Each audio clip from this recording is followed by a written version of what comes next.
You know that feeling when your first instinct is to let it go to voicemail the moment the phone rings. When a knock comes at the door and instead of answering, you freeze like a deer in headlights, silently hoping they'll just leave.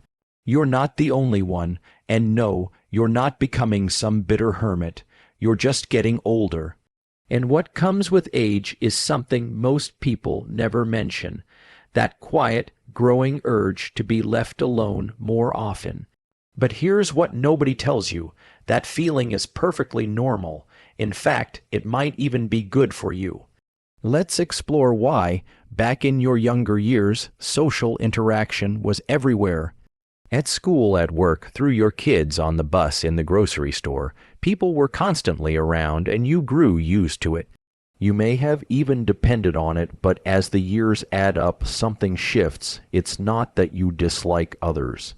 You just don't need them the same way, not all the time, and that's not selfish, antisocial, or strange. It's psychology, deeply researched, very logical, and well-established psychology. Reason number 1, your tolerance for foolishness plummets to nearly zero. When you're young, you endure a lot: bad friends, pointless small talk, gossip, family drama, that guy who rambles for 2 hours without ever asking you a thing.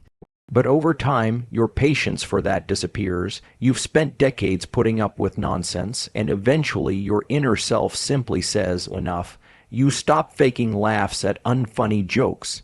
You stop entertaining senseless opinions. You walk away from exhausting people. That's not cruelty. That's self-protection. You've learned to spot emotional clutter, and you finally allow yourself to turn the volume down. Reason number 2, your priorities change. You begin asking yourself different questions. How much energy do I have today? Who genuinely makes me feel good after a conversation? Who wears me out? Who do I actually trust? You're no longer chasing a packed calendar, approval, or popularity. You're chasing calm. You want real conversation, not shallow chit-chat. You want people who truly understand you, not people who merely tolerate you.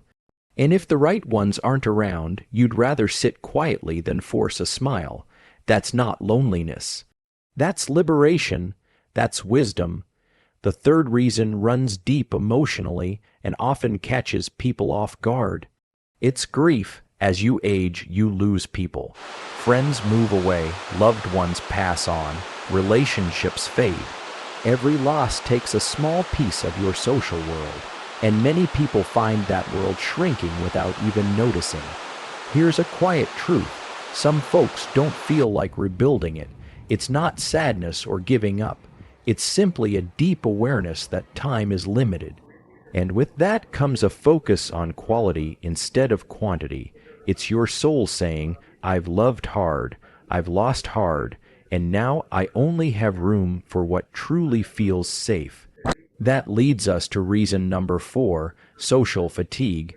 Not the kind a quick nap can fix, but a deeper psychological weariness. You've spent a lifetime managing personalities, handling group dynamics, mediating, accommodating, entertaining, and over time, that becomes draining. You don't recover as fast anymore. A 1-hour lunch with someone who talks too much can wipe out your whole afternoon. A family gathering with 3 overlapping conversations feels like running a mental marathon. So you stop saying yes to everything. You choose rest over obligation. You guard your peace like something sacred, because it is. Let me share something most people won't say out loud. Older people aren't always lonely. In fact, many are deeply happy being alone, but society dislikes that story. We're constantly told connection is the ultimate goal, that more people around you equals more happiness. But here's the twist. Connection doesn't always equal company. Sometimes connection means knowing who you are without distraction. Sometimes it's enjoying your own thoughts, listening to birds, reading a book, sipping tea while staring at the wall, with no need to justify yourself. That's not avoidance, that's growth. There's a 5th reason people start keeping more distance as they age, and it's a powerful one: self-awareness. You finally truly know yourself, what pushes your buttons, what lifts your spirit, where your limits are. And with that awareness comes a protective instinct. You stop putting yourself in situations that clash with your nature. If small talk exhausts you, you steer clear. If certain people reopen old wounds, you create space not to punish them, but to protect your calm. It's a quiet strength, the kind earned through experience. And don't forget, your time grows more precious as you age. That's the sixth and final reason for now. Time begins to feel different. At 20, an hour seems like nothing. At 70, an hour feels like gold. You're more careful about how you spend it, who you give it to, and whether it leaves you better or worse. You realize every coffee date, every phone call, every visit comes at a cost not just of time, but of energy. So you invest that time more wisely. Sometimes that means picking solitude over company, not because you dislike people, but because you care about yourself enough to be choosy. Now here's where it gets interesting. People around you might not understand this change.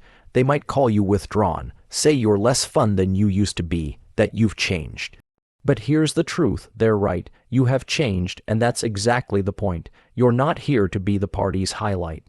You're here to live life on your terms, to feel what you feel, to say no without guilt, to say yes only when it counts. You didn't survive this long just to keep everyone else comfortable. You're not rude, you're real, and the older you get, the more precious that becomes. Let's go even deeper, because this social shift isn't just about guarding your time or dodging stress. It's also about clarity. A kind of mental sharpness comes with age, not in memory, but in awareness.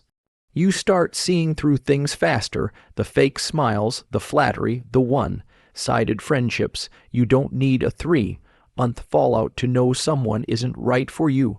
One conversation can reveal everything, and that awareness can be exhausting if you're still trying to play the social game. So instead, you pull back, you simplify, you stop feeling the need to explain yourself. You quit justifying why you left the party early or didn't return that call. You no longer owe people your presence just because you used to. From the outside, this self-honesty can look like isolation. But from the inside, it feels like relief. Another thing people rarely discuss is your shifting capacity for emotional labor. You might have been the family peacemaker, the go-to friend, the one who always reached out first, kept connections alive, made the plans. But after decades of being the glue, you start asking, who's holding me together? If the answer is no one, you slowly step out of that role. Not to hurt anyone, but to stop betraying your own needs. You trade people, pleasing for peace of mind. And yes, some people might drift away when you stop carrying them. But those who remain, they're golden. And let's not overlook the body's role in all this. Physical aging affects your social behavior too. You might tire more easily. Loud places can become overwhelming. Your joints ache. Your back needs support. Suddenly, a 2-hour dinner with 5 people doesn't sound like fun. It sounds like endurance training. That physical strain mixed with mental fatigue makes quiet time feel like a gift. So you adapt. You decline more invitations. You prefer early afternoons over late nights. You design a life that fits your body, not the other way around. Then there's another layer we haven't even mentioned: identity. As you age, who you are changes. You're no longer the parent of small kids. You're no longer climbing the career ladder. You've retired, or maybe you've completely shifted your lifestyle. And with that identity shift comes a social shift. The people you once bonded with, fellow parents, co-workers, younger relatives, may not feel as connected to you anymore. Not because you did anything wrong, but because your lives no longer mirror each other. You move into different rhythms, and that's fine. You're not meant to cling to every connection forever. In fact, letting go can be one of the healthiest things you do. Because what you make room for those quiet mornings, the call from the one person who truly gets you, the long walk without performing for anyone, that's what your soul actually craves now. Less stimulation, more meaning, less noise, more depth. It's not about rejecting people, it's about refining your circle. And that refinement can feel lonely at first, but eventually it becomes a kind of clarity. Some people will never understand this. They'll say, "You used to be so social," or "Why don't you come out anymore?" And you might struggle to answer because how do you explain 1,000 quiet realizations? How do you sum up decades of growth in one polite sentence? The truth is, you don't owe an explanation. Not anymore. You've earned the right to disappear into your own peace without guilt. And here's something that might surprise you. This behavioral shift, this quieting of your social life, can actually lengthen your life. Studies show that reducing stress and protecting your emotional health are key to longevity.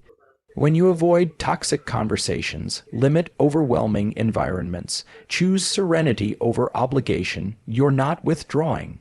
You're healing, you're saving energy for what matters, and your body knows it. That's why so many older people seem calmer. They've stopped trying to impress anyone, stopped trying to fix the unfixable. They walk slower, but their minds are clearer. They talk less, but when they speak, it counts. They're not running from others. They're running toward themselves, toward the version of themselves they were too busy to meet before. There's a quote you've probably heard: "As I grow older, I pay less attention to what people say. I just watch what they do." That's what aging does. It teaches you to observe more and react less. You no longer have to prove anything. You stop chasing approval from people who never got you. You start picking peace over pride, solitude over forced connection, truth over tradition, and it feels good. Here's the beautiful irony. When you stop needing people around all the time, the right ones start appearing. You stop begging for connection and begin attracting it naturally. You no longer force conversations, they just happen. You don't schedule companionship, it finds you. And those few who remain become priceless because they love the quiet version of you. The real version, not the one who showed up to every event, but the one who shows up fully when it matters. So if you've been feeling more withdrawn lately, more selective, more quiet, don't panic. Don't second guess it. Don't let the world convince you something is wrong. You're not broken. You're blooming. You're shedding everything that no longer serves you. You're not becoming less social. You're becoming more yourself. And that's a kind of joy no one can fake. Maybe your calendar is empty this weekend. Maybe the phone hasn't rung in a few days. Maybe you spent your afternoon doing absolutely nothing with a peaceful heart. That's not loneliness. That's arriving. That's what it feels like when your life finally starts fitting just right. And if this message felt like it understood you better than most people do lately, then don't let this be the last time we talk. Subscribe to the channel. We're building a quiet little corner right here for folks like you. No noise, no pressure, just real talk, soul, deep stories, and the peace you've earned.